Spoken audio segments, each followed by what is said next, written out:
plusieurs visions. En fait, on a tout un discours actuel qui tend à attention, les grandes régions, ça va les écarter des citoyens. Première remarque, ça dépend comment elles sont organisées. C'est-à-dire que si la grande région est elle-même décentralisée avec des structures de proximité, ça les écarte pas tant que ça des citoyens. Mais je pense que c'est pas comme ça qu'il faut prendre le sujet, c'est se poser la question des régions, pourquoi faire?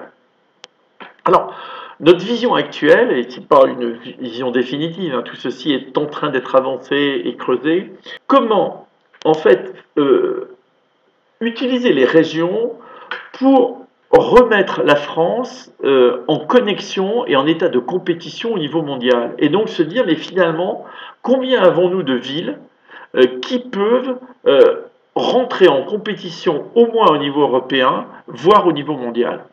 Et là, on arrive très vite sur un nombre très limité. On arrive sur 10, 11, 12 villes. Première remarque. La deuxième remarque, c'est de dire qu'il ne s'agit pas seulement d'avoir des métropoles performantes.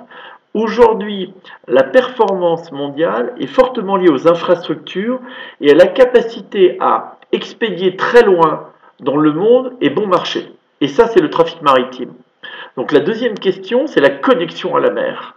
Et donc, combien pouvons-nous avoir de grands ports? On voit qu'aujourd'hui, on en a deux, en fait, aujourd'hui, Fos et Le Havre, qui déjà ont des difficultés à être réellement compétitives au niveau international. On pourrait réfléchir à en développer d'autres, je pense à Bordeaux, je pense bien sûr à la Bretagne, mais vous voyez très vite que le nombre va être extrêmement limité. Donc, ce type de réflexion conduit à dire finalement, alors oui, autre remarque, Paris, du coup la question par rapport à Paris, c'est pas le grand Paris fermé dans sa bulle, c'est comment connecter Paris à la mer. Donc ça conduit non pas à une grande région Île-de-France, mais c'est à le coupler avec la Normandie pour penser en fait ça comme un ensemble. Je participe à des travaux dans différents contextes et j'ai notamment sur des réflexions d'infrastructure compris que une des raisons de la performance de l'Allemagne, ça a été la capacité de connecter l'arrière-pays de Hambourg à Hambourg elle-même. Et donc, quand vous êtes à 100 km d'Hambourg, c'est comme si vous étiez sur le port. Donc, le défi futur de demain, c'est d'avoir les usines qui sont à Paris aussi efficaces que si elles étaient au Havre. Et donc, vous voyez que ça amène à des très grandes régions. Et que c'est pour cette raison que ça conduit, non pas pour des raisons idéologiques, non pas pour des raisons partisanes, à de l'ordre de 8-9 régions. Ce qui est d'ailleurs correspond au nombre de régions qu'on trouve dans les organisations des entreprises.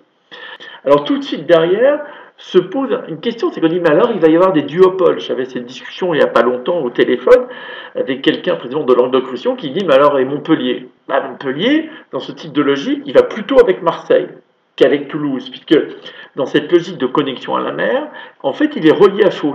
Tout de suite, dire, ah, c'est affreux, on va être satellisé par rapport à Marseille. Ça dépend de la vision de la région. Si on rentre dans des visions modernes d'organisation, le fait d'être dans la même région, ça ne veut pas dire que toutes les fonctions sont à Marseille. On peut avoir une région qui va réfléchir d'éclater ses fonctions. Pourquoi pas imaginer que dans cette grande région Méditerranée, les fonctions éducatives sont plutôt à Montpellier? Et pourquoi pas penser que les fonctions de tourisme et de développement international sont plutôt à Nice?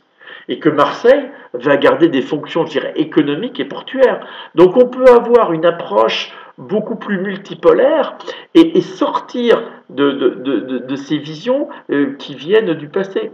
Deuxième préoccupation, c'est la connexion de ces grandes métropoles au territoire.